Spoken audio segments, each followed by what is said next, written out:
choisi Jésus pour guider ma vie. Mon bien-aimé Jésus, il est à moi, je suis à lui. J'ai choisi Jésus pour guider ma vie. Mon bien-aimé Jésus, il est à moi, je suis à lui.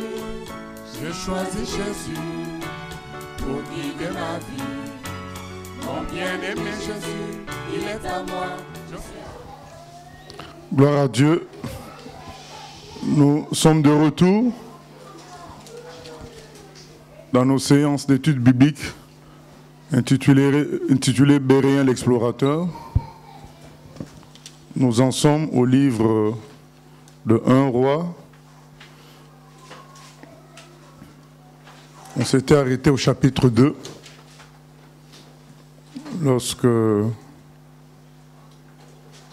Joab a été tué par Benaja, et puis on va continuer l'histoire avec Shimei, donc à partir du verset 36, 1 Roi chapitre 2, verset 36.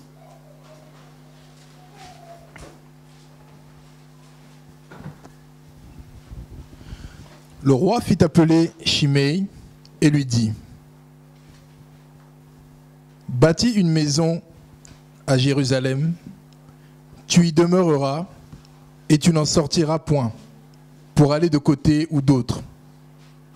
Sache bien que tu mourras le jour où tu sortiras et passeras le torrent de Cédron. Ton sang sera sur ta tête. Shimei répondit au roi: c'est bien, ton serviteur fera ce que dit mon seigneur le roi. Et Shimei demeura longtemps à Jérusalem. Au bout de 3 ans, il arriva que 2 serviteurs de Shimei s'enfuirent chez Akish, fils de Maaka, roi de Gath. On le rapporta à Shimei en disant: voici, tes serviteurs sont à Gath. Shimei se leva, sella son âne et s'en alla à Gath, chez Akish, pour chercher ses serviteurs. Shimei donc s'en alla et il ramena de Gath ses serviteurs. On informa Salomon que Shimei était allé de Jérusalem à Gath et qu'il était de retour.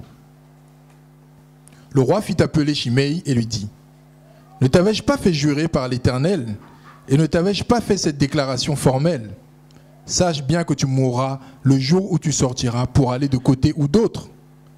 Et ne m'as-tu pas répondu: c'est bien, j'ai entendu? Pourquoi donc n'as-tu pas observé le serment de l'Éternel et l'ordre que je t'avais donné? Et le roi dit à Shimei: tu sais au-dedans de ton cœur tout le mal que tu as fait à David mon père. L'Éternel fait retomber ta méchanceté sur ta tête. Mais le roi Salomon sera béni et le trône de David sera pour toujours affermi devant l'Éternel. Et le roi donna ses ordres à Benaja, fils de Jéhojada, qui sortit et frappa Shimei, et Shimei mourut. La royauté fut ainsi affermie entre les mains de Salomon. Voilà donc l'histoire de Shimei qui finit dans le malheur, puisqu'il a voulu jouer encore avec l'autorité. Donc il y a eu convention entre lui et Salomon de ne pas sortir de Jérusalem, de ne pas dépasser le torrent du Cédron.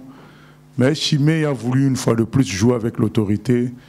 Il a traversé le torrent du Cédron et pour chercher ses serviteurs qui s'étaient enfuis, mais il a oublié le serment qu'il avait fait. Du coup, donc Salomon a appliqué la convention, c'était qu'en dépassant le torrent du Cédron, il mourrait. Et c'est ce qui s'est passé. Et bon, donc on voit que tôt ou tard, la justice de Dieu s'accomplit en la personne qui ne se repent pas. On replace le mot repentance dans son contexte total. Repentance, c'est vraiment, c'est pas juste, on confond parfois confession et repentance. Confession, c'est reconnaître son tort, mais repentance, c'est changer d'état d'esprit.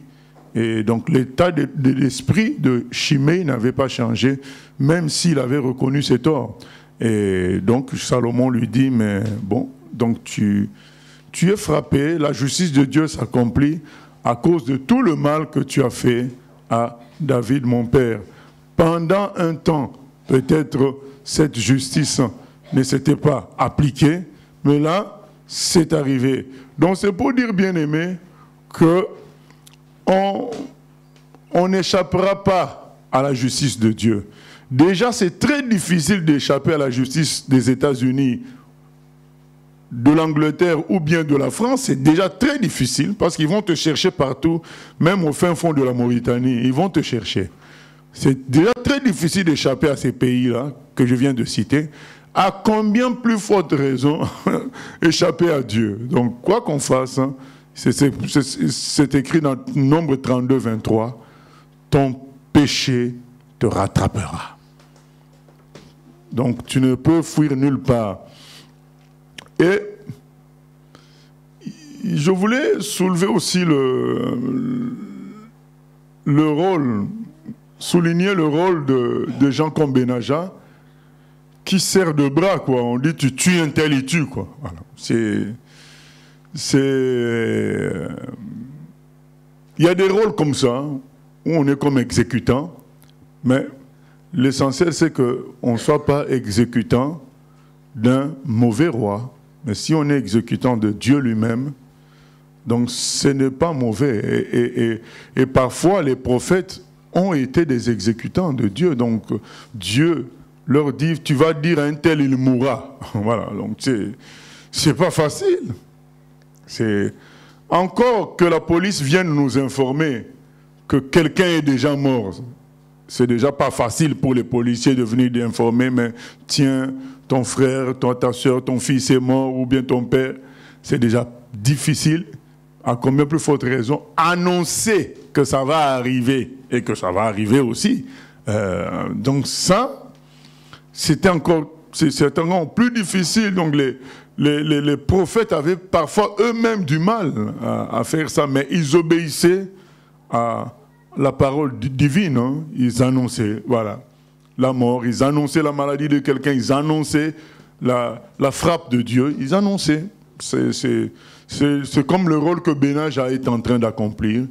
Il tue, voilà, au nom de l'Éternel, au nom du roi. Voilà, on pourrait trouver ça comme une sale tâche, mais si on regarde les choses d'une manière spirituelle, on peut trouver ça aussi comme une preuve de fidélité et d'humilité dans son rôle vis-à-vis de Dieu. Donc on accepte son rôle tel qu'il est. Voilà.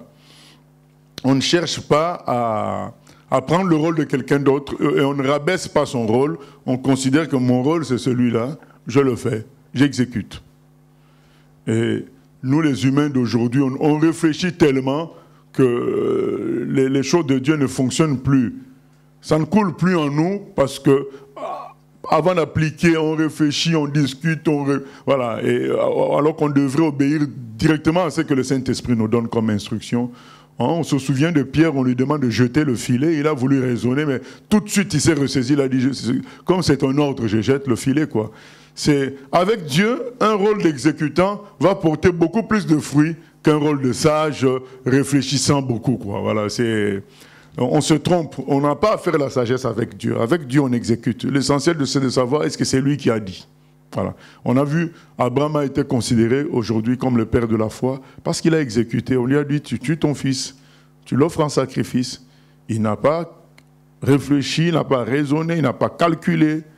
Il était sûr que c'était Dieu qui a parlé. Bon, il exécute. Donc, des rôles comme des gens comme des Benaja, ça paraît vil, humainement parlant, mais spirituellement parlant, c'est ce que nous devrions être vis-à-vis de Dieu. Et donne des ordres, on exécute. Voilà. Donc, nous continuons. Finalement, Shimei meurt. Donc, il paye pour tous ses crimes, pour toutes ses mauvaises actions. Et on arrive à un chapitre célèbre, c'est le chapitre 3. Voilà. 1 Roi 3, chapitre célèbre de la Bible. Nous lisons. Salomon s'allia par mariage avec Pharaon, roi d'Égypte. Il prit pour femme la fille de Pharaon et il l'amena dans la ville de David. jusqu'à ce qu'il eût achevé de bâtir sa maison, la maison de l'Éternel et le mur d'enceinte de Jérusalem. Le peuple ne sacrifiait que sur les hauts lieux, car jusqu'à cette époque, il n'avait point été bâti de maison au nom de l'Éternel. Salomon aimait l'Éternel et suivait les coutumes de David, son père. Seulement, c'était sur les hauts lieux qu'il offrait des sacrifices et des parfums. Le roi se rendit à Gabaon pour y sacrifier, car c'était le principal des hauts lieux. Salomon offrit 1000 holocaustes sur l'autel. À Gabaon, l'Éternel apparut en songe à Salomon pendant la nuit. Et Dieu lui dit, « Demande ce que tu veux que je te donne. » Salomon répondit, « Tu as traité avec grande bienveillance ton serviteur David, mon père, parce qu'il marchait en ta présence dans la fidélité, dans la justice et dans la droiture de cœur envers toi. Tu lui as conservé cette grande bienveillance et tu lui as donné un fils qui est assis sur son trône, comme on le voit aujourd'hui. Maintenant, Éternel mon Dieu, tu as fait régner ton serviteur à la place de David, mon père. Et moi, je ne suis qu'un jeune homme. Je n'ai point d'expérience. Ton serviteur est au milieu du peuple que tu as choisi, peuple immense qui ne peut être ni compté, ni nombré à cause de sa multitude. Accorde donc à ton serviteur un cœur intelligent pour juger ton peuple, pour discerner le bien du mal. Car qui pourrait juger ton peuple, ce peuple si nombreux? Cette demande de Salomon plut au Seigneur. Et Dieu lui dit, puisque c'est là ce que tu demandes, puisque tu ne demandes pour toi ni une longue vie, ni les richesses, ni la mort de tes ennemis, et que tu demandes de l'intelligence pour exercer la justice, voici, j'agirai selon ta parole. Je te donnerai un cœur sage et intelligent, de telle sorte qu'il n'y aura eu personne avant toi, et qu'on ne verra jamais personne de semblable à toi. Je te donnerai en outre ce que tu n'as pas demandé, des richesses et de la gloire, de telle sorte qu'il n'y aura pendant toute ta vie aucun roi qui soit ton pareil. Et si tu marches dans mes voies, en observant mes lois et mes commandements, comme l'a fait David, ton père, je prolongerai tes jours. Salomon s'éveilla, et voilà le songe. Salomon revint à Jérusalem et se présenta devant l'arche de l'alliance de l'Éternel. Il offrit des holocaustes et des sacrifices d'action de grâce, et il fit un festin à tous ses serviteurs. Voilà un épisode très très important de la vie de Salomon. C'est la prière qu'il fait. Il fait la prière suivante, il dit, « Tu as traité avec une grande bienveillance ton serviteur David. » Et cette prière, il l'a fait après que Dieu lui dise, « Demande ce que tu veux que je te donne. » Donc, Dieu te dit, demande ce que tu veux. Imaginons ce que chacun de nous ici va demander. Demande ce que tu veux, je te le donne. Salomon dit, voilà, je veux, tu as traité avec une grande bienveillance ton serviteur David, mon père, parce qu'il marchait en ta présence dans la fidélité, dans la justice et dans la droiture de cœur envers toi. Tu lui as conservé cette grande bienveillance et tu lui as donné un fils qui est assis sur son trône, comme on le voit aujourd'hui. Maintenant, Éternel mon Dieu, tu as fait régner ton serviteur à la place de David, mon père. Et moi, je ne suis qu'un jeune homme, je n'ai point d'expérience. Voilà. Donc Salomon, à ce moment, il a peut-être entre 15 et 18 ans. Je n'ai point d'expérience. Ton serviteur est au milieu du peuple que tu as choisi, peuple immense qui ne peut être ni compté ni nombré à cause de sa multitude. Accorde donc à ton serviteur un cœur intelligent pour juger ton peuple, pour discerner le bien du mal, car qui pourrait juger ton peuple, ce peuple si nombreux? Voilà ce que Salomon demande à Dieu. Aide-moi à servir ton peuple comme il faut, à servir ton peuple comme il faut, à gérer ton peuple comme il faut. Donne-moi l'intelligence pour cela, la sagesse pour cela. C'est une prière qui a plu à Dieu. Aujourd'hui, qui demande la sagesse? Pourtant, dans Jacques 1,5, le Seigneur dit, celui qui n'a pas la sagesse, qui la demande, Dieu accorde. C'est écrit. Mais qui demande ça? Les gens demandent les biens, la puissance. Ils demandent les positions matérielles. Ils demandent le mariage. Mais qui demande la sagesse pour servir Dieu comme il faut? Les gens n'en trouvent pas l'utilité. C'est des paroles. Mais je peux vous dire que la sagesse de Dieu n'a pas de prix. Elle est plus puissante que les chars de combat. C'est la sagesse de Dieu, ce n'est pas la sagesse de l'homme. Il y a une différence entre la sagesse qui vient de Dieu et la sagesse qu'on acquiert par l'expérience, par les conseils, par le nombre d'années, par le nombre de lectures aussi. Donc après avoir lu beaucoup de gens, tu peux acquérir une certaine sagesse. Mais la sagesse de Dieu, elle est au-dessus. Parce que la parole de Dieu, elle est celle qui soutient toutes choses. Donc Dieu connaît avec précision ce qu'il faut pour chaque situation, parce que c'est sa parole qui soutient tout. Donc la sagesse de Dieu, c'est sa parole aussi. Ça soutient tout. Donc quand Dieu va parler, il va donner la chose exacte. Alors que l'homme, dans sa sagesse, même très évoluée, ça peut être bien, mais ça reste dans l'à peu près, approximation. Mais la sagesse de Dieu est exacte. Et c'est ce que Salomon demande. Il dit, je veux cette sagesse-là, intelligence pour gérer ton peuple, faire bien mon job, mon boulot. Et Dieu dit, puisque c'est là ce que tu demandes, puisque tu ne demandes pour toi ni une longue vie, ni les richesses, ni la mort de tes ennemis, et que tu demandes de l'intelligence pour exercer la justice, voici, j'agirai selon ta parole. Amen. Dieu dit, mais voilà, tu ne demandes pas une longue vie, ni de richesse, ni la mort de tes ennemis. Aujourd'hui, on entend toutes sortes d'enseignements à gauche, à droite. Il faut lancer le feu sur ses ennemis, des trucs comme ça. Alors que le Seigneur dit, il faut bénir, aimer nos ennemis.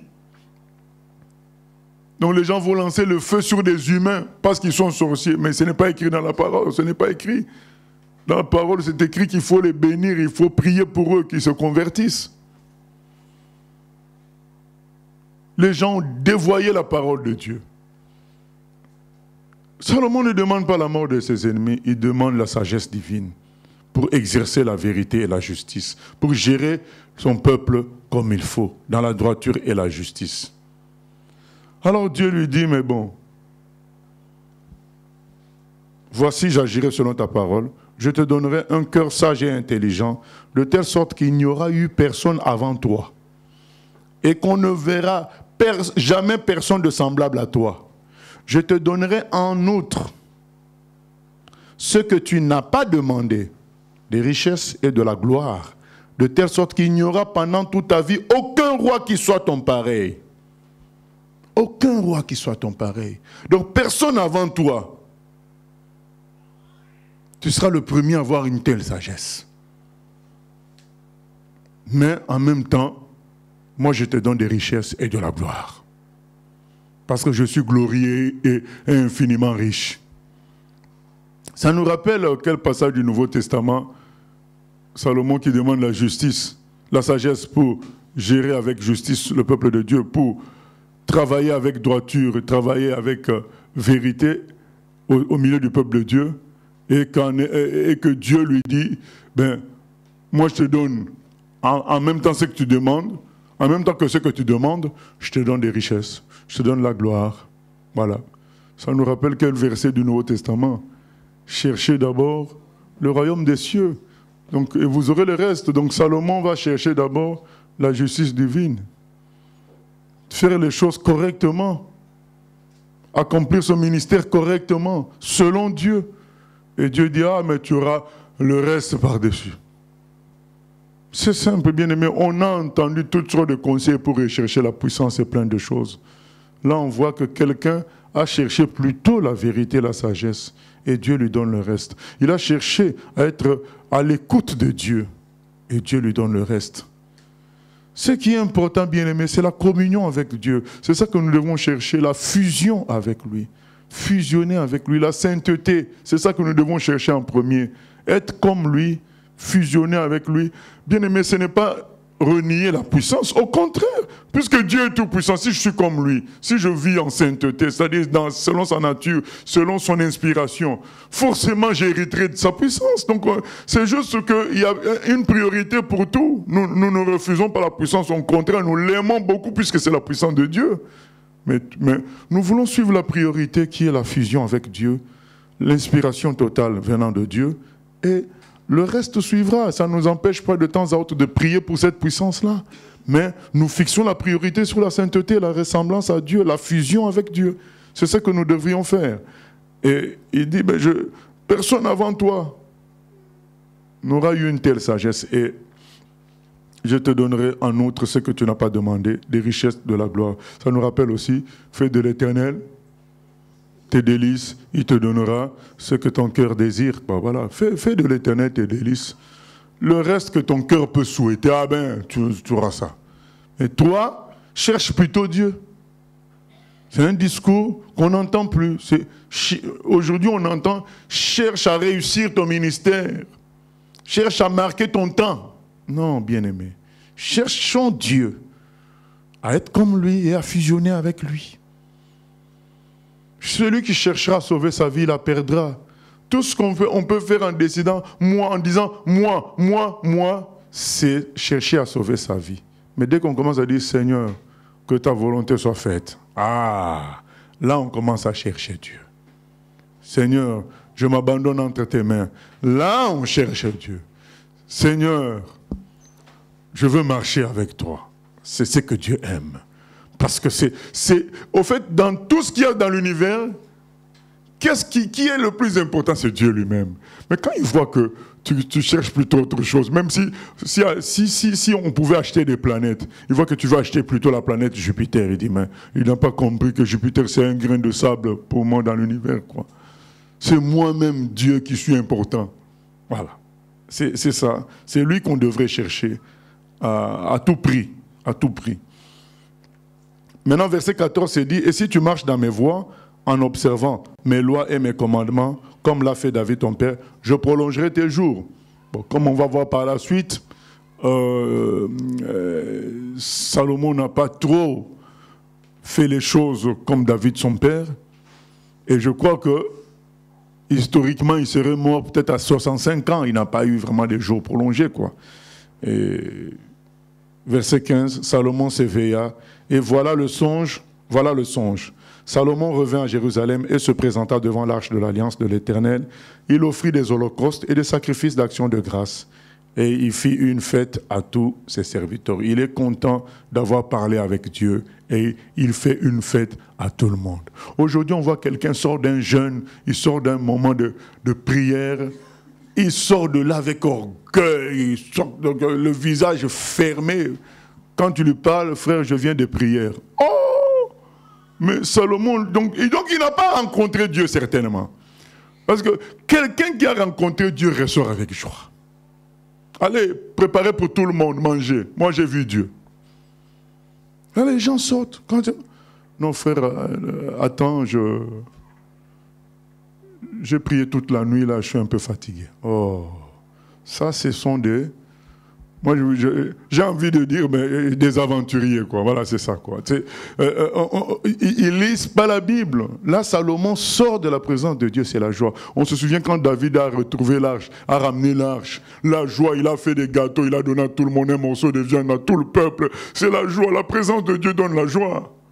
Mais toi, tu sors de la présence de Dieu en colère. Non. Nous continuons. Verset 16. L'épisode extraordinaire d'extraordinaire. Verset 16. Alors 2 femmes prostituées vinrent chez le roi et se prosternèrent devant lui. L'une des femmes dit, « Pardon, mon Seigneur, moi et cette femme, nous demeurions dans la même maison. et je suis accouché près d'elle dans la maison. 3 jours après, cette femme est aussi accouchée. Nous habitions ensemble, aucun étranger n'était avec nous dans la maison. Il n'y avait que nous deux. Le fils de cette femme est mort pendant la nuit, parce qu'elle s'était couchée sur lui. Elle s'est levée au milieu de la nuit, elle a pris mon fils à mes côtés, tandis que ta servante dormait, et elle l'a couché dans son sein. Et son fils qui était mort, elle l'a couché dans mon sein. Le matin, je me suis levé pour allaiter mon fils, et voici, il était mort. Je l'ai regardé attentivement le matin, et voici, ce n'était pas mon fils que j'avais enfanté.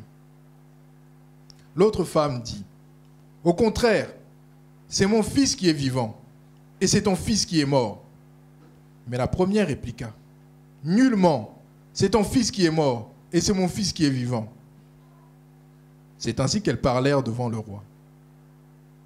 Le roi dit, « L'une dit, c'est mon fils qui est vivant, et c'est ton fils qui est mort. » Et l'autre dit, « Nullement, c'est ton fils qui est mort, et c'est mon fils qui est vivant. » Puis il ajouta, « Apportez-moi une épée. » On apporta une épée devant le roi, et le roi dit, « Coupez en deux l'enfant qui vit, et donnez-en la moitié à l'une et la moitié à l'autre. » Alors la femme, dont le fils était vivant, sentit ses entrailles s'émouvoir pour son fils, et elle dit au roi, « Ah, mon Seigneur, donnez-lui l'enfant qui vit, et ne le faites point périr. » Mais l'autre dit, « Il ne sera ni à moi ni à toi, coupez-le. » Et le roi, prenant la parole, dit, « Donnez à la première l'enfant qui vit, et ne le faites point mourir. C'est elle qui est sa mère. » Tout Israël apprit le jugement que le roi avait prononcé. Et l'on craignit le roi, car on vit que la sagesse de Dieu était en lui pour le diriger dans ses jugements. Amen. Amen, amen. On vit que la sagesse de Dieu était en lui. C'est-à-dire que c'était pas, ce jugement-là, c'était pas les cours que Salomon a dû certainement prendre auprès des anciens pour savoir travailler en tant que roi, en tant que juge. Il y avait notamment Nathan, le prophète, à qui David l'avait confié. Les gens ont vu que c'était une réponse qui venait du ciel directement.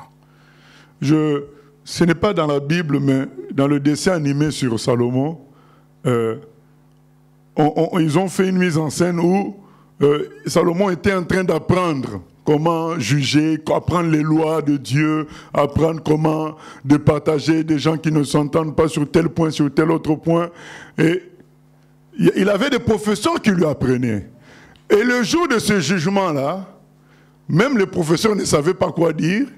Et quand Salomon tranche le problème, c'est le professeur lui-même qui crie « Longue vie à Salomon, roi d'Israël ». Donc c'est-à-dire le professeur lui-même est dépassé par cette sagesse que lui n'avait même pas imaginée. C'est la sagesse de Dieu et vraiment très puissante. Vous savez, dans chaque moment important de la vie biblique, il y a, comme toute la Bible dans cette affaire-là, nous sommes dans la question, l'enfant doit-il mourir ou vivre? Voilà. Cet enfant-là, ça peut représenter nous les humains, tous les humains. Oui, on vient en quelque sorte de la prostitution, on vient du mal. C'est deux prostituées, rappelons-nous. C'est dit, mais un enfant de prostituée, mais ça n'a pas de valeur. Mais aux yeux de la maman de l'enfant, ça a de la valeur. Peut-être pour toi, ce n'est pas de la valeur, ça n'a pas de la valeur. Mais pour sa maman, cet enfant a de la valeur. C'est ça la question d'aujourd'hui. L'enfant doit-il vivre? Ta famille doit-elle vivre? Ton mariage doit-il vivre?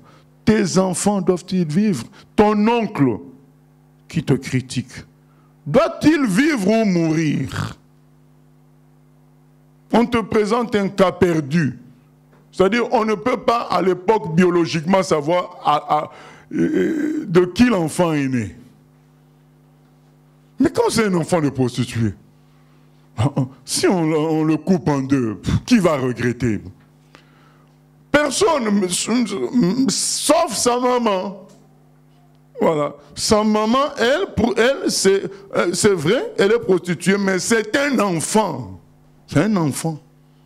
Elle refuse qu'il meure. Vous savez, cette affaire-là est profonde. C'est ce qui fait qu'une église grandit ou pas. Comment nous réagissons aux erreurs des uns et des autres. Quand nous réagissons mal, Dieu ne voit plus l'utilité de nous confier d'autres personnes. Si le petit nombre qu'on est, on réagit déjà mal entre nous. On n'a pas la joie de voir le visage de l'autre. On méprise certains. Comment voulez-vous que Dieu nous confie d'autres enfants?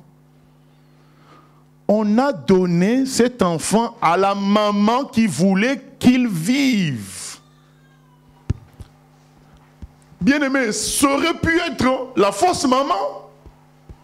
Mais au moins, elle veut qu'il vive. Et donc, on lui confie l'enfant.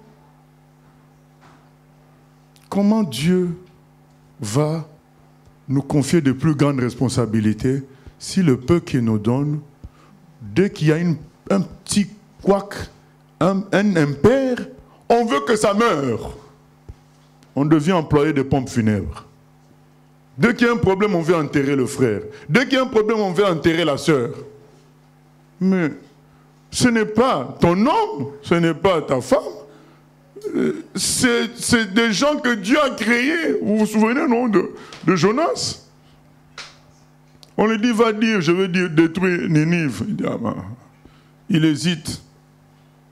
Mais il part quand même. Et puis il voit que finalement Ninive n'est pas détruite. Aïe, aïe, aïe, aïe, quelle colère!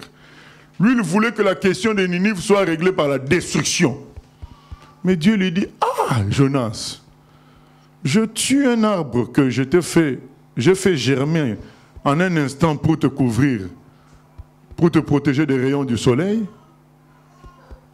Ça te met dans une telle colère. Et toi, tu voulais que moi, j'élimine 400 000 personnes, 400 000 humains que j'aime, que j'ai créés. Toi, tu as voulu que je les élimine. Bien-aimé, Dieu confiera les choses à la personne qui tient à ces choses-là. C'est ainsi que c'est écrit, si on est fidèle dans les petites choses, Dieu nous confiera les plus grandes. Donc les choses que Dieu t'a données, moindre problème, tu veux que ça meure. Pourquoi on va te donner encore d'autres? Les frères et sœurs que Dieu nous a donnés, moindre problème, nous les critiquons toute la nuit. Et on prie après, Seigneur, envoie des ouvriers, Seigneur, sauve les âmes, Seigneur. Mais oui, mais le frère que Dieu t'a déjà donné, tu le supportes à demi. La sœur, tu la supportes à demi. Et tu vas évangéliser après. Il n'y aura pas de fruits. Il n'y aura pas de fruits. L'enfant n'a été donné qu'à la maman qui voulait qu'il vive. Il y a des gens qui n'aiment pas. Vous allez dans certains coins, il y a des gens qui n'aiment pas les Blancs. Vous allez dans d'autres coins, il y a des gens qui n'aiment pas les Africains. Vous allez dans d'autres coins, mais il y a des gens qui n'aiment pas les... Mais ce sont des églises, hein. Ils sont dans des églises. C'est des églises sèches. Il n'y a pas la vie. Dieu voit que vous ne voulez pas que l'enfant vive. Alors pourquoi il va vous confier il ne va pas vous confier. Arrêtons avec ces attitudes-là où on vient te demander conseil. Le conseil que tu donnes, c'est qu'un conseil qu'on détruise quelque chose, qu'on tue quelque chose parce qu'il y aurait peut-être une maladie dans la chose. Et là, Salomon dit, la vraie mère de l'enfant, c'est celle qui veut qu'il puisse vivre. Est-ce que Salomon a reçu la révélation que c'est la vraie mère? Non. C'est le comportement de la maman qui a tranché. Et du coup, il lui a confié la responsabilité. C'est la Bible, c'est l'Esprit Saint qui nous dit que c'était aussi la vraie maman. Mais même si ce n'était peut-être pas la vraie maman, je crois que c'est à elle qu'on allait lui confier l'enfant. Puisque l'autre dit, mais ça ne sera ni à toi ni à moi, on détruit. Combien de gens nous entendons? Ils sont à l'affût pour apprendre que notre église est morte. Mais on se demande dans quel intérêt eux ils veulent que nous, on meure spirituellement. Vous allez maintenant vérifier dans la vie de ces gens-là, il n'y a aucun fruit. Ils sont secs parce que Dieu ne peut pas leur confier la vie. Parce qu'ils voient la vie, ils veulent que la vie soit morte et ils veulent la vie autour d'eux. Dieu dit, mais la vie que vous critiquez là, que vous voulez qu'elle meure, mais c'est ma vie à moi. Comment on peut vouloir qu'un chrétien tombe? Comment on peut vouloir qu'une église se rompe? C'est des comportements, c'est des génocides. Génocidaires, des comportements génocidaires. Donc, et après, on veut que soi-même, en tant que prédicateur, Dieu nous donne les fruits. Ainsi. Vous savez, il y a eu une série de pasteurs qui avaient fait succès aux États-Unis dans les années 80, entre autres Jimmy Swaggart. Ces pasteurs-là avaient des grands bâtiments, 10 000, 8 000 personnes. Mais tous ces pasteurs-là ont fait faillite, entre guillemets, c'est-à-dire que le nombre a périclité sérieusement. Il y en a même qui ont fermé la grande cathédrale de verre. Elle a été fermée et vendue. Mais c'est ce pasteur-là qui avait piégé Jimmy Swaggart avec une prostituée. Donc ces gens-là se combattaient. Mais comment vous vouliez que Dieu les fasse prospérer? C'était fini. Ils avaient jugé leur arrêt de mort en se combattant comme ça. Tu combats la vie et tu veux la vie. Non. En tant qu'enfants de Dieu, nous ne sommes pas des croque-morts. Nous sommes des médecins. Nous devons chercher à faire vivre les choses et non pas les tuer. Oui? Question. Donc c'est cela, bien-aimé. La question c'est, l'enfant doit-il vivre? Ta femme doit-elle vivre? Ou elle doit mourir? Le rapport négatif qu'on t'a fait sur telle personne, eh bien, ça doit l'amener à mourir, qu'on le tue ou bien qu'on fasse tout pour qu'elle vive. Oui. Au travers de cette situation, on se rend compte aussi que à la place du roi, le Seigneur souvent agit aussi comme ça avec nous. C'est-à-dire que parfois on se retrouve dans des situations, on dirait que c'est des pièces montées, un truc qui sort de nulle part, une injustice, où on se sent un peu porté par une situation et finalement les choses deviennent un peu étonnantes, folles, ça confond un peu la vérité et puis au final c'est le Seigneur aussi qui permet certainement souvent des situations comme ça où pour voir si vraiment on est entier quoi dans nos intentions. Parce que là, par exemple, on peut imaginer que le roi Salomon, il a été jusqu'à l'extrême de dire, bon, mais on va tuer le fils. Et là, il a vu la réaction d'une des mères qui a dit, ah mais non. Et là, en cela, finalement, c'est la vérité qui éclate, quoi. Même si c'est pas la vraie maman. Ah non, c'est la vraie maman. Bon, si c'est écrit, ça, la maman, c'est écrit. Donc on va lire. Tu semblais dire que non, je dis même si c'était pas. Admettons voilà. Que ça soit pas elle.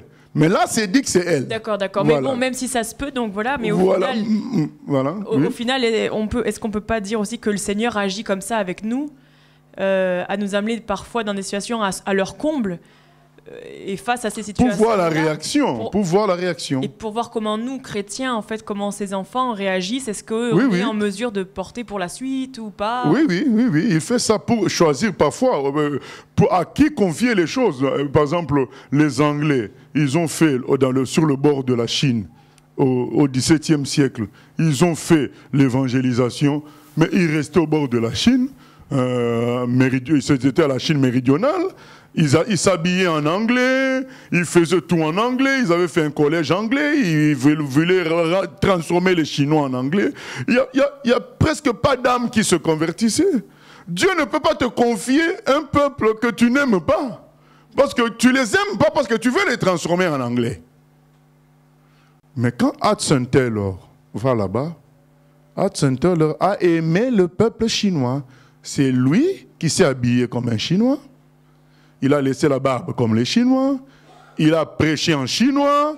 Il vivait au milieu des Chinois. Eh bien, lui, il a pu conquérir la Chine intérieure avec son organisation, sans aide d'un grand groupe. Parce que c'est Dieu qui lui confie, parce qu'il voit qu'il aime les Chinois. Donc, on ne peut pas vouloir sauver les gens sans les aimer. Comme un pasteur qui maudirait les brebis. Mais il est en contradiction. Tu ne peux pas en même temps maudire les brebis après leur prêcher la bonne nouvelle.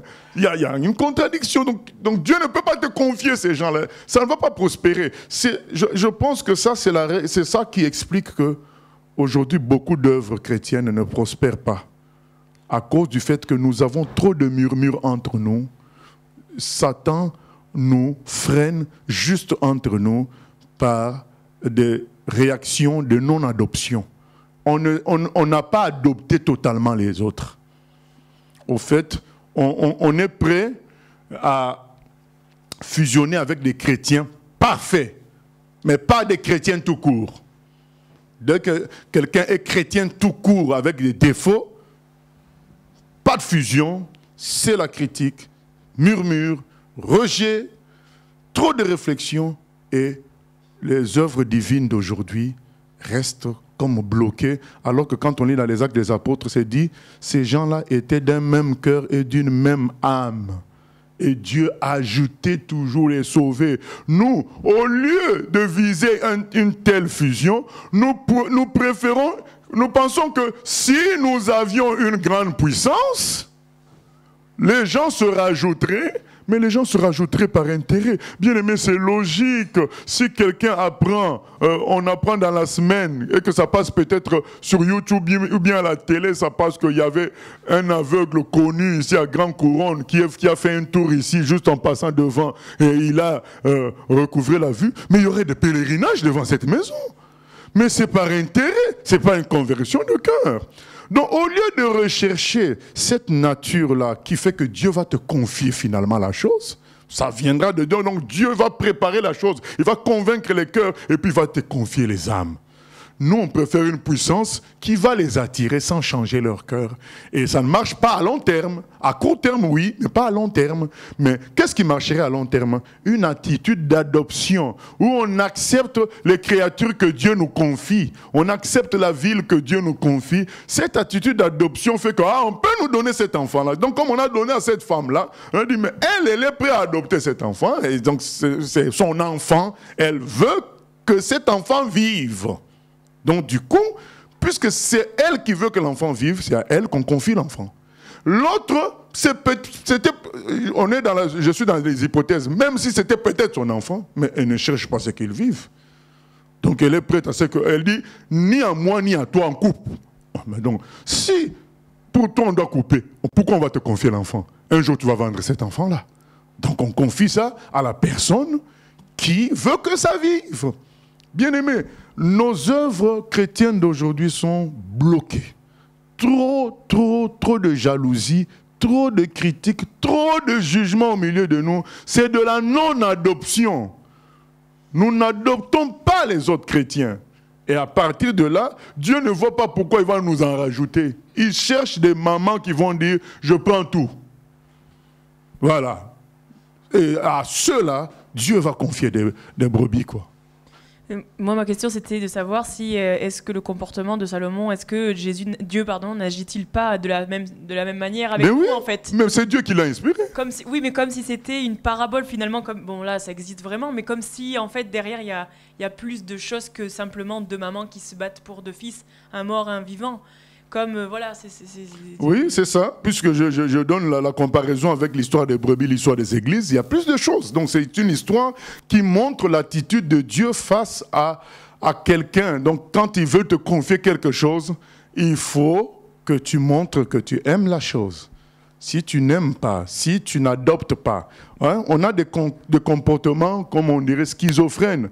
D'un côté, tu n'aimes pas les frères et sœurs, mais de l'autre côté, tu évangélises. Donc, finalement, il y a une contradiction parce que les gens que tu évangélises vont devenir des frères et sœurs. Voilà. Donc si tu n'aimes pas les frères et sœurs et tu évangélises, ça sera sec. On ne te confiera pas ça. C'est ça qui bloque beaucoup de choses aujourd'hui. Oui. Oui, c'était aussi pour relever le côté du mal. Parce que là, on voit par exemple que cette femme-là, c'est elle-même qui a tué son enfant.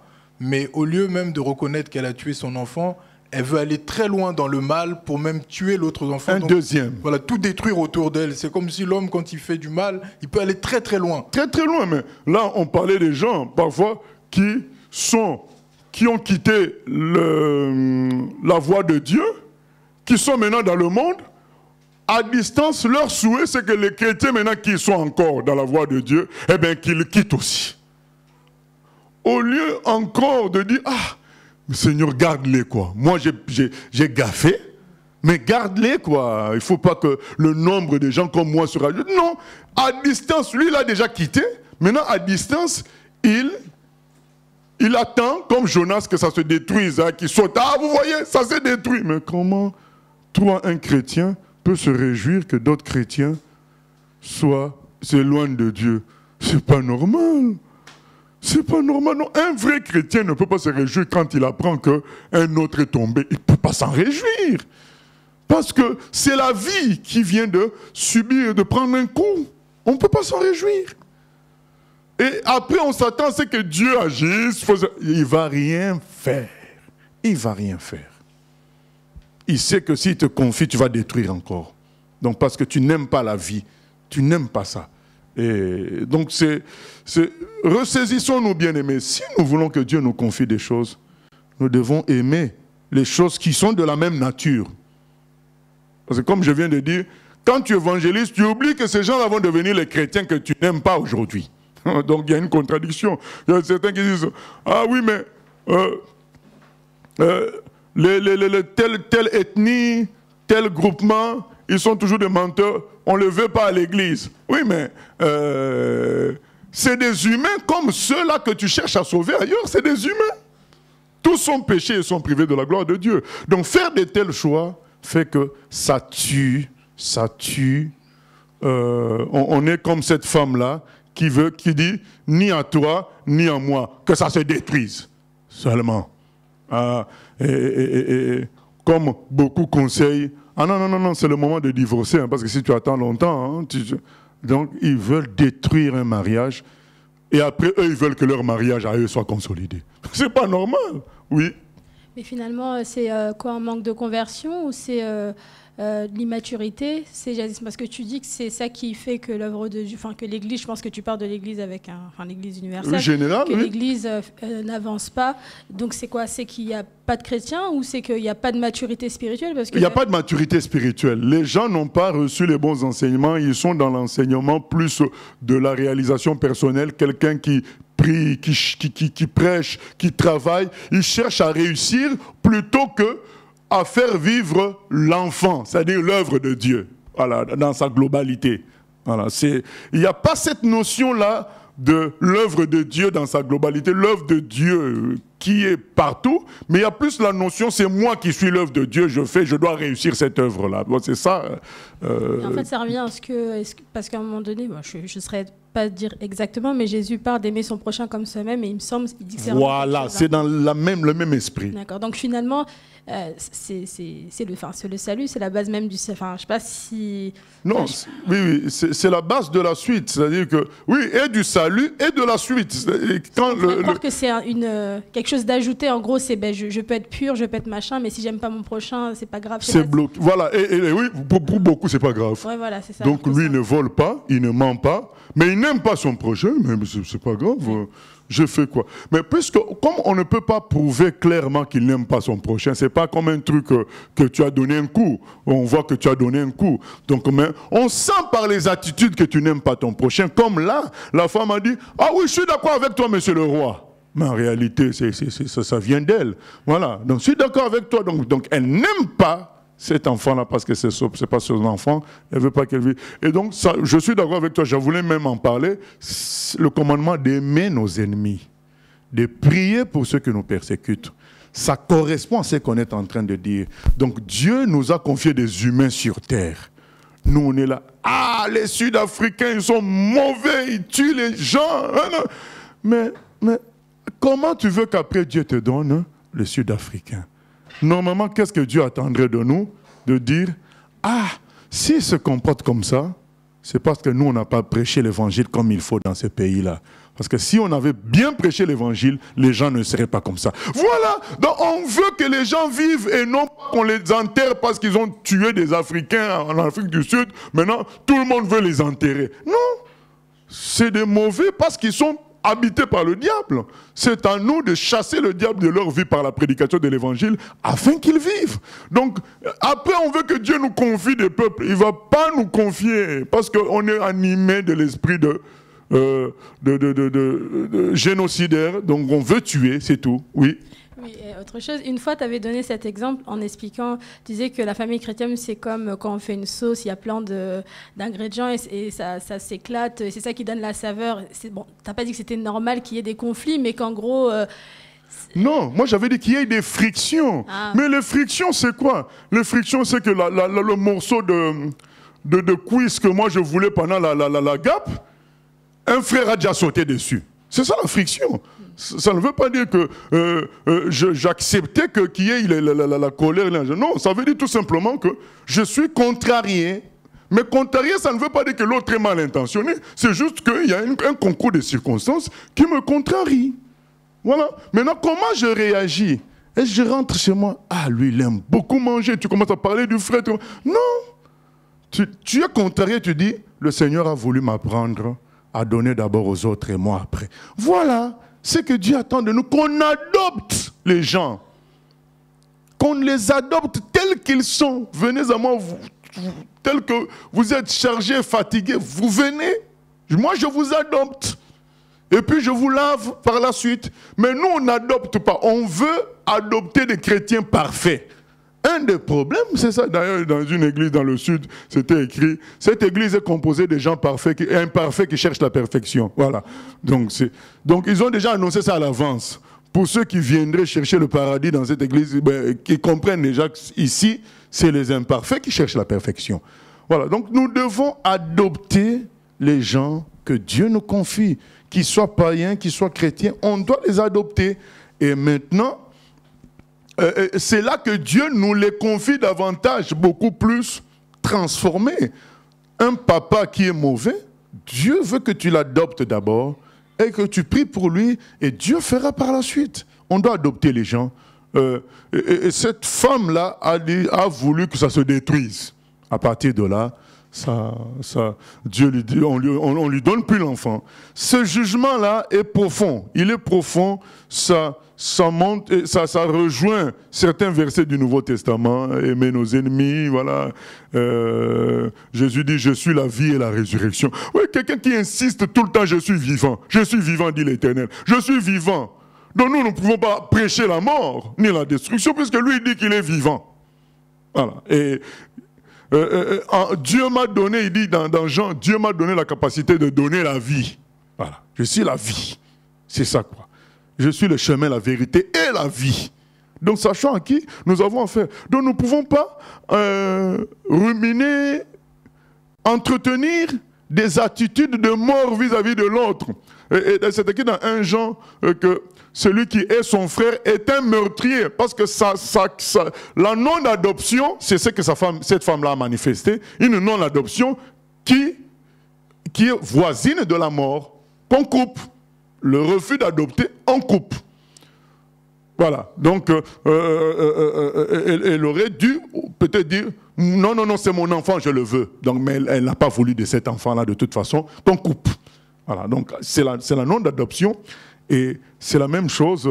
Donc, on dit, on ne veut pas. Ben, Dieu ne nous donne pas. Revenons vraiment à des sentiments beaucoup plus humbles et d'amour et de construction. Le Seigneur veut donner la vie. Il veut donner la vie. Je suis venu donner la vie en abondance. En abondance. Bien-aimés, nous ne sommes pas en train de dire qu'il faut tolérer le péché. C'est clair, le péché doit être dénoncé et dévoilé. Mais on doit faire la différence entre l'homme et le péché. Donc même si le péché doit être dévoilé et détruit, l'homme doit être sauvé. Voilà. Jésus-Christ est venu chercher à sauver ce qui était perdu. Donc c'est très important de comprendre que nous sommes des producteurs et de distributeurs de vie et non pas de mort qui consiste à juger les gens par rapport à leur faiblesse, par rapport à leur immaturité et ouvrir ainsi des portes à Satan pour les empêcher de grandir. Donc nous devons communiquer la vie. Nous ne devons pas nourrir, comme c'est écrit dans Philippiens 4, nous ne devons pas nourrir de mauvaises pensées. Nos pensées, on peut lire ça Philippiens 4, 8 à 9. Donc c'est comme ça que ça doit être notre attitude, toujours une attitude bienveillante vis-à-vis, déjà dans nos pensées, vis-à-vis des autres. Philippiens 4, 8 à 9. Au reste, frères, que tout ce qui est vrai, tout ce qui est honorable, tout ce qui est juste, tout ce qui est pur, tout ce qui est aimable, tout ce qui mérite l'approbation, ce qui est vertueux et digne de louange, soit l'objet de vos pensées. Ce que vous avez appris, reçu et entendu de moi, et ce que vous avez vu en moi, pratiquez-le, et le Dieu de paix sera avec vous. Amen. Donc tout ce qui est pur, tout ce qui appelle à l'amour, c'est ça, que ce soit l'objet de nos pensées. Même si on est contrarié, et je l'ai dit, donc comme la sœur a dit, donc la vie chrétienne, c'est plusieurs personnes qu'on mélange, comme on mélange les ingrédients d'une recette. Et c'est en chauffant que les molécules deviennent beaucoup plus agiles. Elles s'entrechoquent. Ce sont ces chocs-là qui produisent une bonne sauce. Si on ne mélange pas, ça va rester comme ça, cru, ça n'aura aucun goût, et même un goût qui est repoussant. Et donc, ce sont ces frictions-là qui sortent le meilleur de nous-mêmes. Quand tu peux supporter un frère gourmand dans un premier temps, c'est le meilleur de nous-mêmes. Et le frère peut arrêter d'être gourmand parce qu'il a vu que toi, tu ne l'étais pas. Mais si vous deux, vous querellez pour un morceau, voilà. Finalement, lui, il va continuer dans sa quête de vouloir le grand morceau. Mais s'il voit finalement que tu lui laisses tout à chaque fois, il va dire, mais qu'est-ce qui arrive? Donc c'est moi qui ai un problème. Et donc, c'est que ces frictions-là nous fassent grandir. Et non pas nous amènent à rejeter les autres, puisque nous sommes meilleurs et ils ne sont pas au point. Donc on doit adopter ce que Dieu nous confie, afin que Dieu nous en confie d'autres. Voilà. C'est cela. Et il est écrit au verset 28, « Tout Israël a pris le jugement que le roi avait prononcé. Et l'on craignit le roi, car on vit que la sagesse de Dieu était en lui pour le diriger dans ses jugements. » Voilà. Il est écrit, « On craignit le roi ». Est-ce qu'on l'a craint à cause d'une grande armée? Non. Est-ce qu'on l'a craint à cause de la taille comme Saül? Non. Est-ce qu'on l'a craint à cause de ses victoires en guerre? Non. La sagesse. Bien aimé, vous savez, hein, l'onction de Dieu, c'est ça qui fait la différence. Ce n'est pas l'armée. Il est écrit dans Psaume 33, ce n'est pas une armée qui sauve le roi. Ce n'est pas un cheval, un grand cheval qui sauve le roi. L'onction de Dieu fait la différence. Quelqu'un peut être petit, mince, tout ce que vous voulez, mais s'il a l'onction de Dieu, personne ne va le toucher. On a craint Salomon à cause de ce jugement-là. Les gens ont dit, aïe, il y a la gloire de Dieu sur lui. Un tel jugement. J'ai toujours, au fait, l'histoire de Salomon, j'ai toujours aimé ça parce que je vois que la puissance de Dieu peut se manifester de plusieurs manières.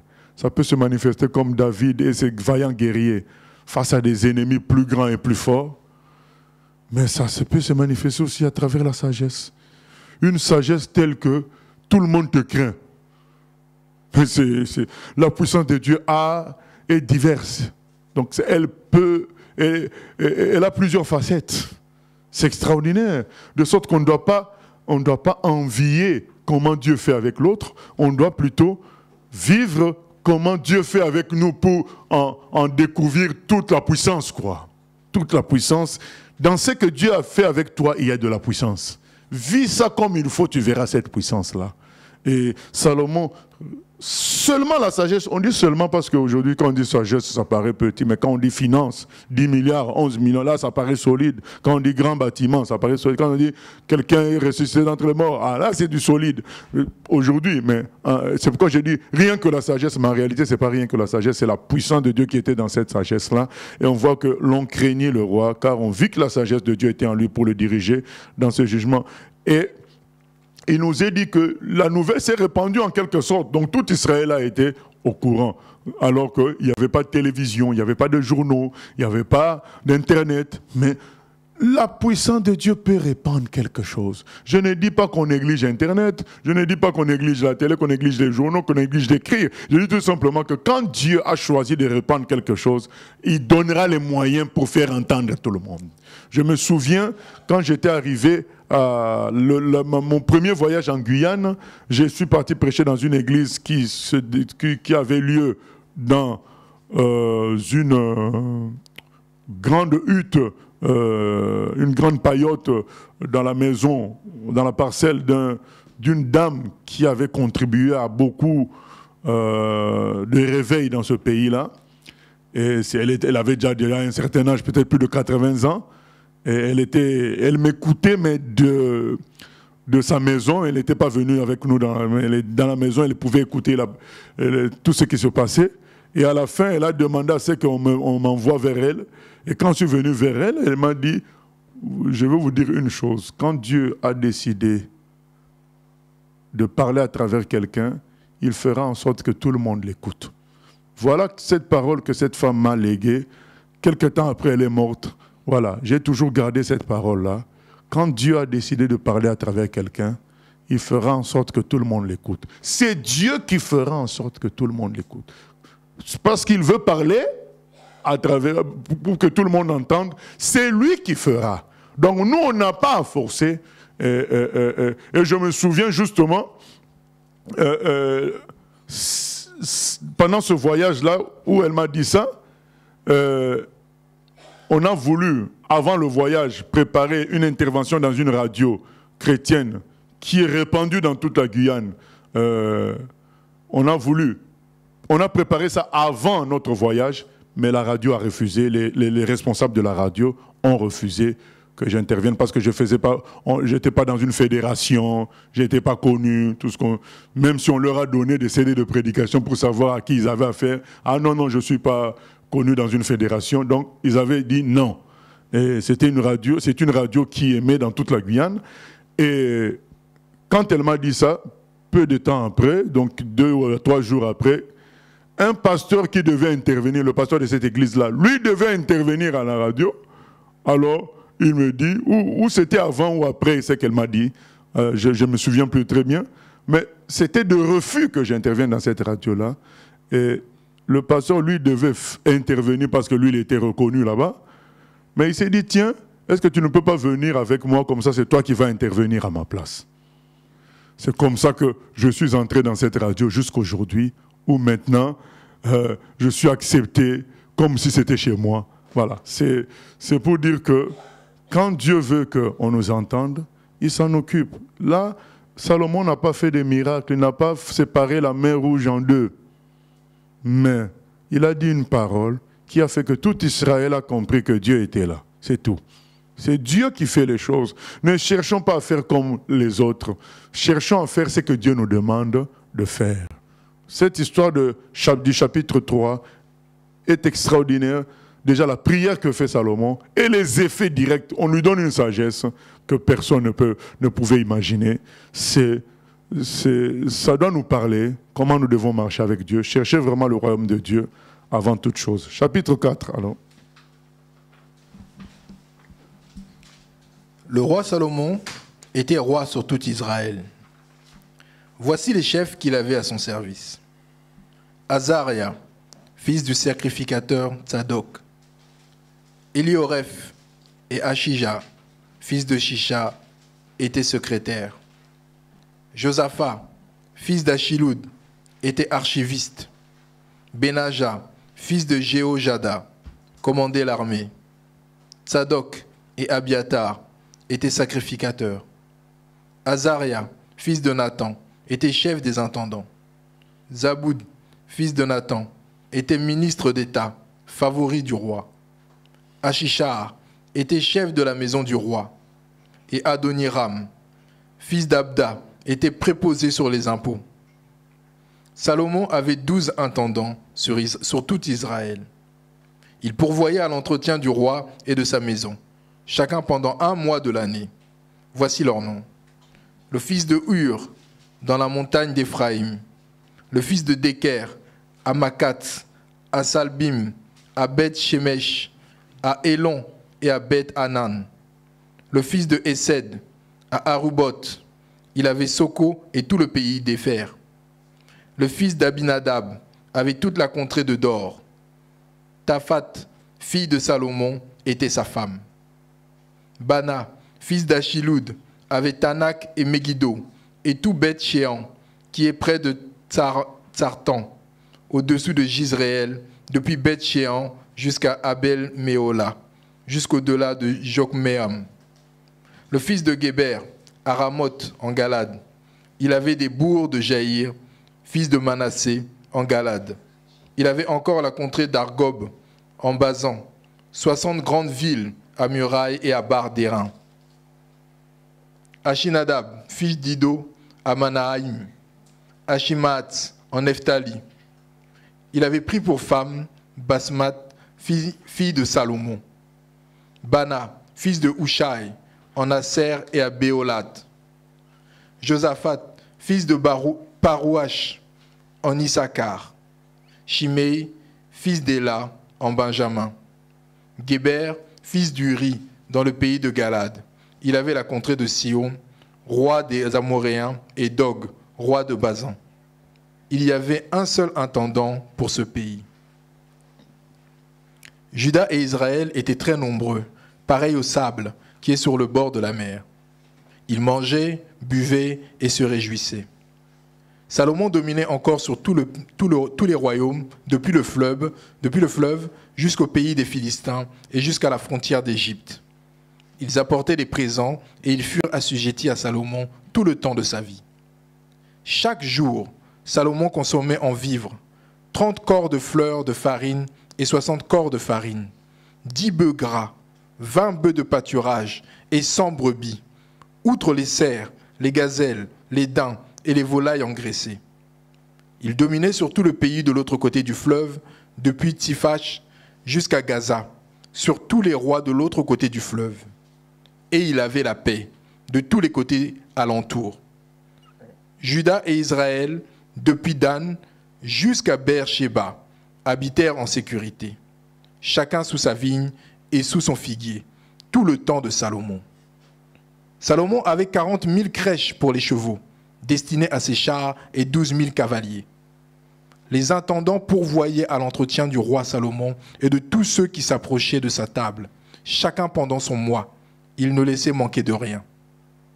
Il faisait aussi venir de l'orge et de la paille pour les chevaux et pour les coursiers, dans le lieu où se trouvait le roi, chacun selon les ordres qu'il avait reçus. Voilà, on nous montre la richesse et la gloire de Salomon. C'est-à-dire qu'il dominait sur tout le pays, de l'autre côté du fleuve, depuis Tifchak jusqu'à Gaza, sur tous les rois de l'autre côté du fleuve. Il avait la paix de tous les côtés alentours, sans faire la guerre. Sans faire la guerre. Par la puissance de Dieu comme ça invisible. C'est extraordinaire, quoi. C'est extraordinaire. Donc il n'y a pas de guerre, mais il domine. Alors, mais pourquoi chercher? Moi je dis, mais ça doit nous appeler à chercher Dieu, quoi. Pas le reste. C'est vraiment lui, parce que s'il est avec toi, tout le reste va se faire. Il dominait. On voit quand c'est qu'il mangeait par jour, quand même. 10 bœufs gras, 20 bœufs de pâturage, 100 brebis, outre les cerfs, les gazelles, les daims, les voleurs. Mais quelle richesse! Quelle richesse! Et ça ne sert à rien de chercher les richesses, puisque Dieu peut en donner. Vaut mieux chercher la présence de Dieu. Sa gloire, c'est plus que tout. Il avait des chevaux, voilà. les gens veillent à ce qu'ils ne manquent de rien. Et c'est extraordinaire. Hein. Verset 29. Dieu donna à Salomon de la sagesse, une très grande intelligence et des connaissances multipliées, comme le sable qui est au bord de la mer. La sagesse de Salomon surpassait la sagesse de tous les fils de l'Orient et toute la sagesse des Égyptiens. Il était plus sage qu'aucun homme, plus qu'Étan, les Zrachites, plus qu'Éman, qu'Alcol et Darda, les fils de Machol. Et sa renommée était répandue parmi toutes les nations d'alentour. Il a prononcé 3000 sentences et composé 1005 cantiques. Il a parlé sur les arbres, depuis le cèdre du Liban jusqu'à l'hysope qui sort de la muraille. Il a aussi parlé sur les animaux, sur les oiseaux, sur les reptiles et sur les poissons. Il venait des gens de tous les peuples pour entendre la sagesse de Salomon, Amen. De la part de tous les rois de la terre qui avaient entendu parler de sa sagesse. Amen, amen, amen. Donc, il venait des gens de tous les peuples pour entendre la sagesse de Salomon.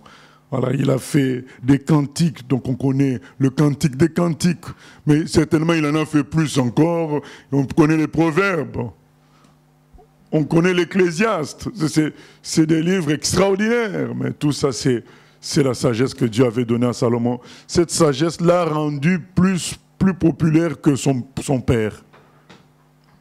Cette sagesse était d'une puissance inégalée, extraordinaire. Voilà. Il venait des gens de tous les peuples pour entendre la sagesse de Salomon, de la part de tous les rois de la terre qui avaient entendu parler de sa sagesse. Et c'est Dieu qui était dans cette affaire-là. Il a donné une sagesse et on voit qu'avec la sagesse, avec un don de Dieu, aussi insignifiant ça peut paraître aux yeux des hommes, Dieu peut faire des grandes choses. Avec celui qui croit que ce don-là suffit, quoi. Et Salomon a demandé la sagesse parce qu'il considérait que c'était ça qu'il fallait. Mais on voit toutes les œuvres que Dieu pouvait accomplir avec cette sagesse. On connaît le chant de l'épisode de la Bible sur Salomon. De tout pays, toute nation, ils sont ici pour voir le roi Salomon. Chacun apportant. Voilà, il apporte son présent humblement, chacun. Donc il était au sommet. Comme Dieu avait prédit, tu seras au sommet. De ton vivant, il n'y aura pas un roi comme toi. Au sommet. Il a parlé surtout sur les arbres. C'est dans Ecclésiaste que Salomon dit, mais tous les fleuves se jettent dans l'océan, mais l'océan ne déborde pas. Effectivement, vous imaginez le nombre d'années. C'est comme les robinets que tu ouvres un robinet, mais l'endroit où ça va, ça ne déborde pas. Donc, les fleuves sont comme des robinets. Tous les fleuves se jettent dans l'océan, dans les mers, mais ça reste toujours pareil. Et c'est ce qu'il dit dans Ecclésiaste, entre autres. Oui, question. Voilà, donc c'est beau de voir la puissance qui se manifeste ainsi à travers la sagesse. Pasteur, qu'est-ce qu'on peut dire, en fait, quelle différence y a-t-il entre le roi David et puis Salomon? C'est vrai que David, on dit, c'est l'homme selon le cœur de Dieu et tout, mais Salomon, en fait, c'est un don simple qui produit des choses extraordinaires. Mais David, c'est son cœur qui est à Dieu à 100%. Donc on va voir la différence avec Salomon dans la suite. Mais Salomon, c'est un don simple qu'on lui donne qui fait des choses extraordinaires. Voilà, la sagesse. Et on se souvient de quelqu'un qui a dit, la reine de Saba fait des kilomètres pour venir écouter Salomon. Mais ici, il y a plus que Salomon. Ça, c'est Jésus de Nazareth. Plus sage que Salomon. Oui. Pasteur, je voulais reposer une autre question. Mais pourquoi aujourd'hui, si nos pays ne saisissent pas t'as Dieu, t'as pour vivre aussi, par exemple, t'as pour vivre, t'as tout ce que Dieu peut faire, en fait, au travers même d'un pays et autres. C'est vrai que t'as dit tout à l'heure. En fait, t'as dit tout à l'heure qu'on doit d'abord chercher Dieu. Oui. On doit chercher Dieu et Dieu donne en fait tout le reste. Oui. Pourquoi aujourd'hui, même si on prend un président, je sais pas, d'un pays, voilà, pourquoi les gens ne cherchent pas Dieu. Voilà, c'est voilà. ça. Mais ils ne cherchent pas Dieu parce qu'ils ont du mal à croire en l'invisible. Ils préfèrent toucher.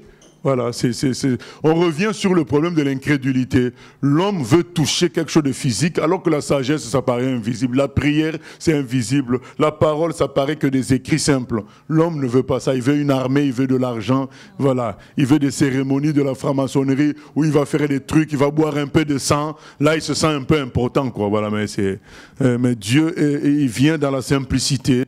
Et là, on n'accepte pas. Oui. Donc, nous continuons chapitre 5.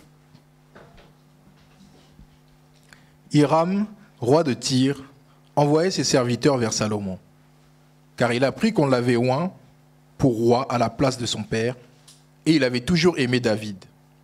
Salomon fit dire à Hiram, « Tu sais que David, mon père, n'a pas pu bâtir une maison à l'Éternel, son Dieu, à cause des guerres dont ses ennemis l'ont enveloppé, jusqu'à ce que l'Éternel les eût mis sous la plante de ses pieds.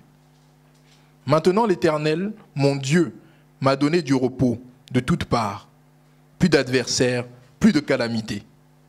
Voici, j'ai l'intention de bâtir une maison au nom de l'Éternel mon Dieu, comme l'Éternel l'a déclaré à David mon père, en disant, « Ton fils que je mettrai à ta place sur ton trône, ce sera lui qui bâtira une maison à mon nom.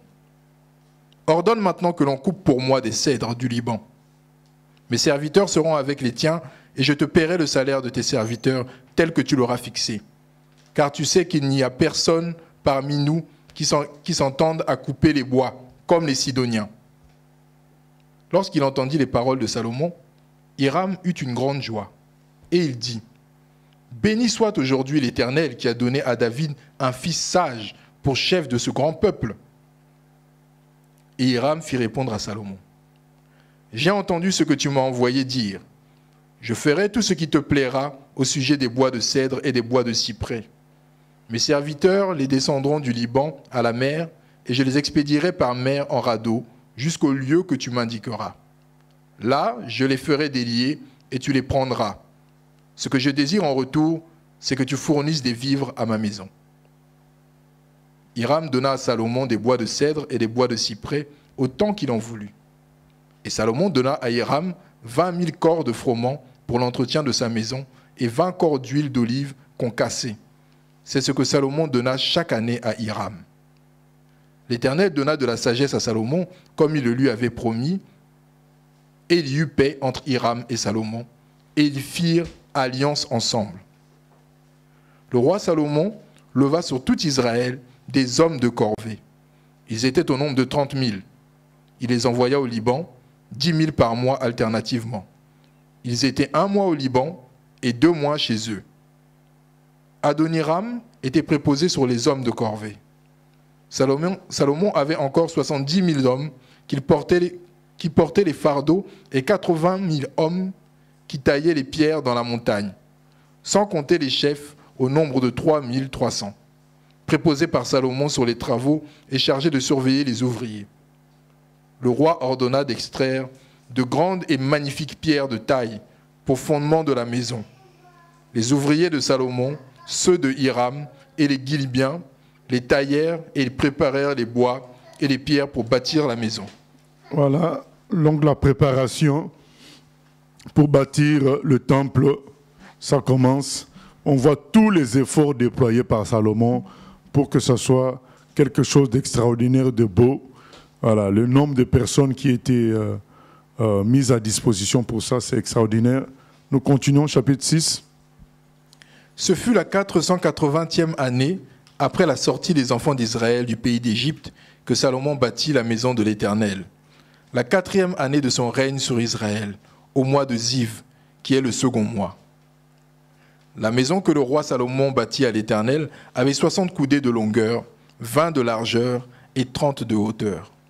Le portique devant le temple de la maison avait 20 coudées de longueur, répondant à la largeur de la maison, et 10 coudées de profondeur sur la face de la maison. Le roi fit à la maison des fenêtres solidement grillées.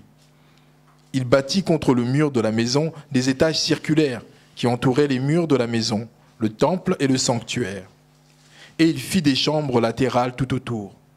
L'étage inférieur était large de 5 coudées, celui du milieu de 6 coudées, et les troisièmes de 7 coudées, car il ménagea des retraites à la maison tout autour, en dehors, afin que la charpente n'entrât pas dans les murs de la maison.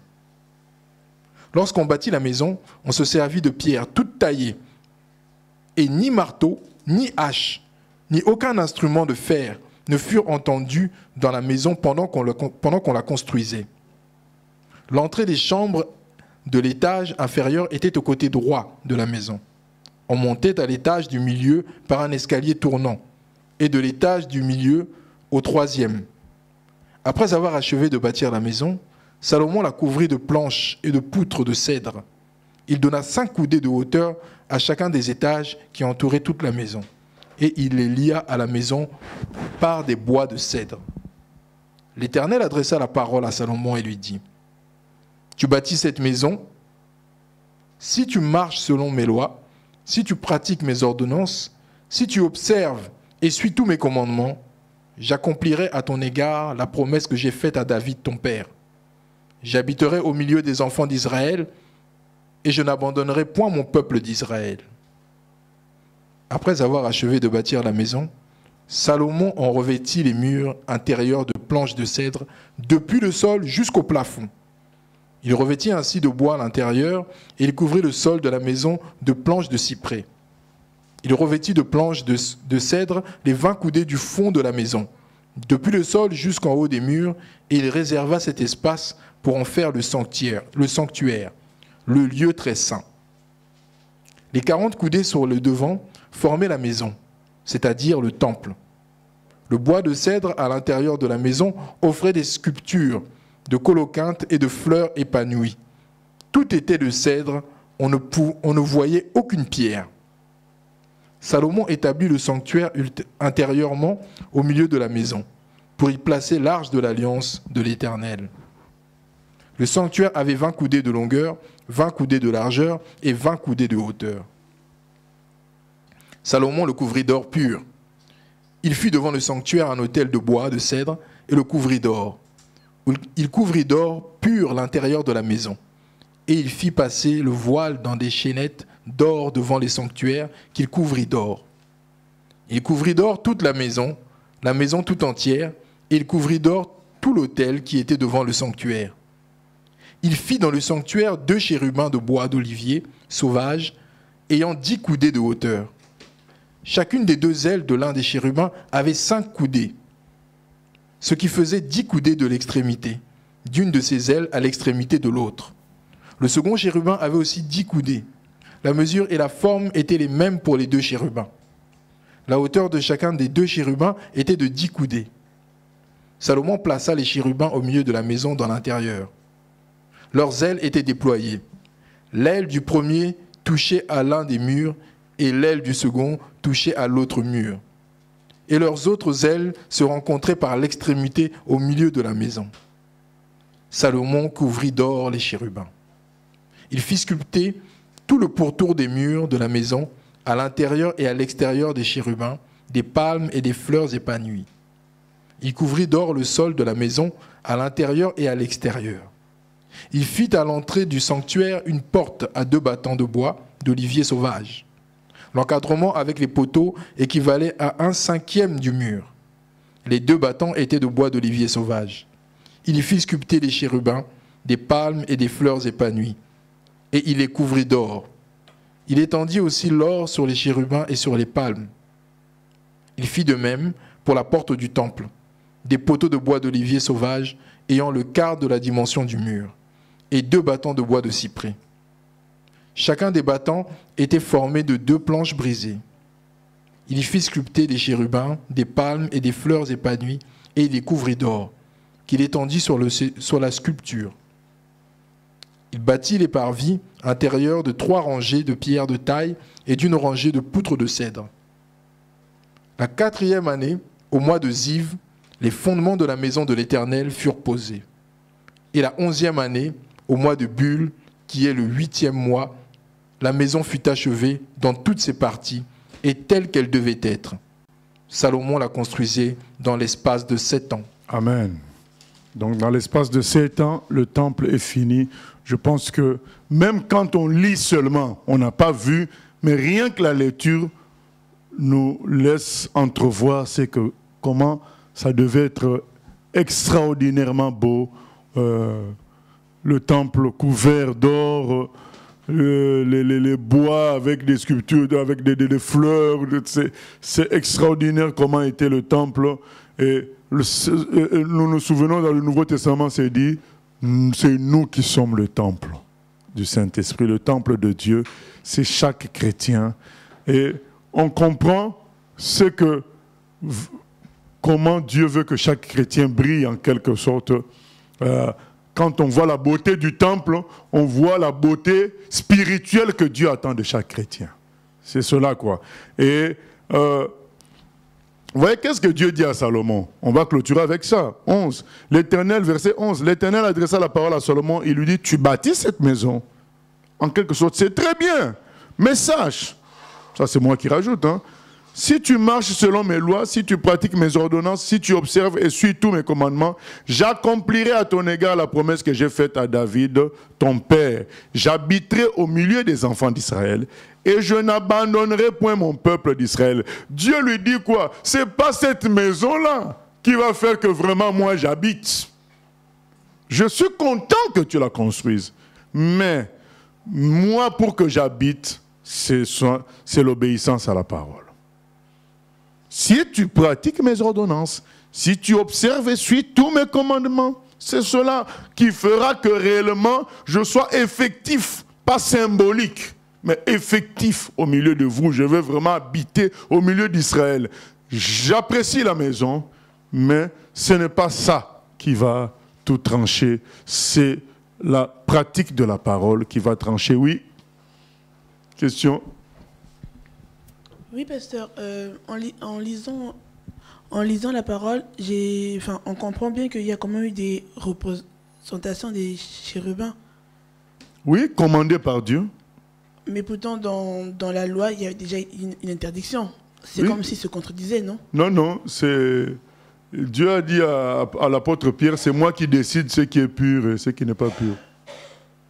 Quand il lui a demandé de tuer des animaux et de les manger, Pierre a dit, mais non, c'est impur. Il a dit, c'est moi qui décide ce qui est pur, ce qui est impur. Donc pour ça, il a décidé que ça soit fait. Voilà.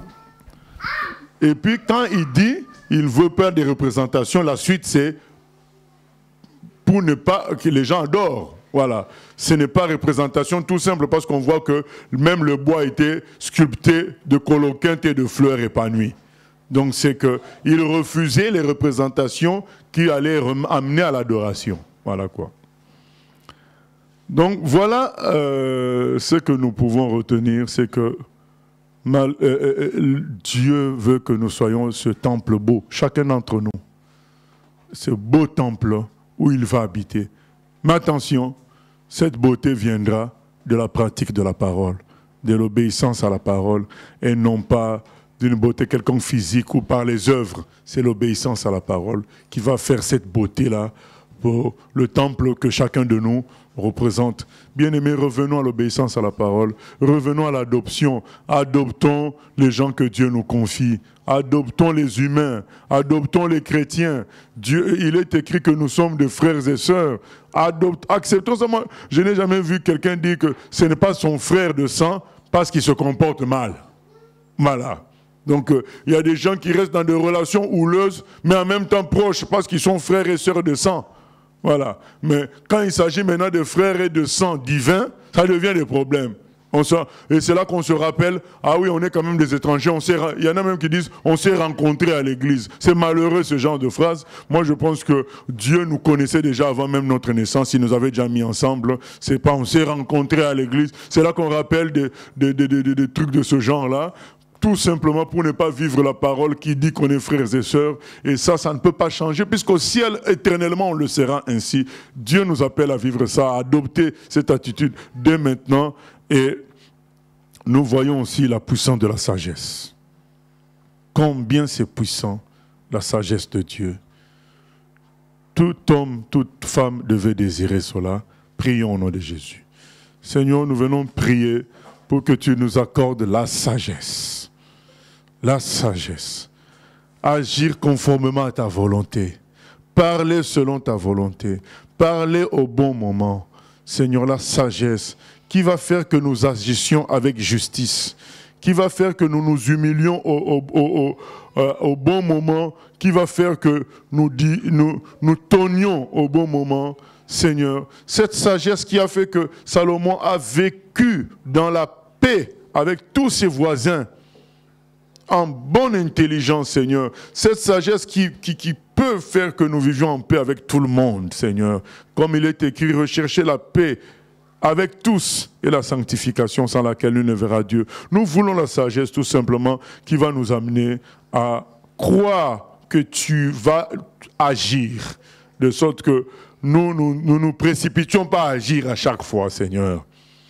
Merci de nous accorder cette sagesse, Père. Nous venons prier que notre vie chrétienne soit comme ce beau temple, par l'obéissance de la parole, l'obéissance à la vérité. Que nous soyons saints pour que tu habites en nous comme tu as habité dans ce beau temple. Et que nous ménagions aucun effort, parce que là on voit Salomon, quel effort il n'a pas déployé pour construire ce temple.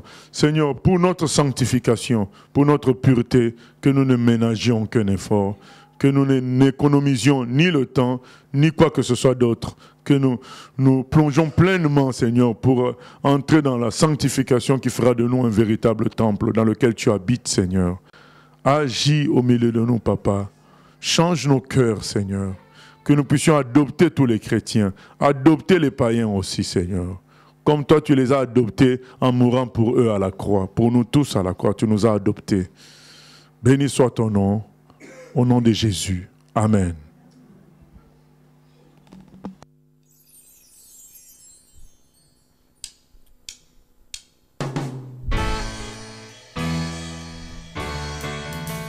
J'ai choisi Jésus pour guider ma vie. Mon bien-aimé Jésus, il est à moi, je suis à lui. J'ai choisi Jésus pour guider ma vie. Mon bien-aimé Jésus, il est à moi, je suis à lui. J'ai choisi Jésus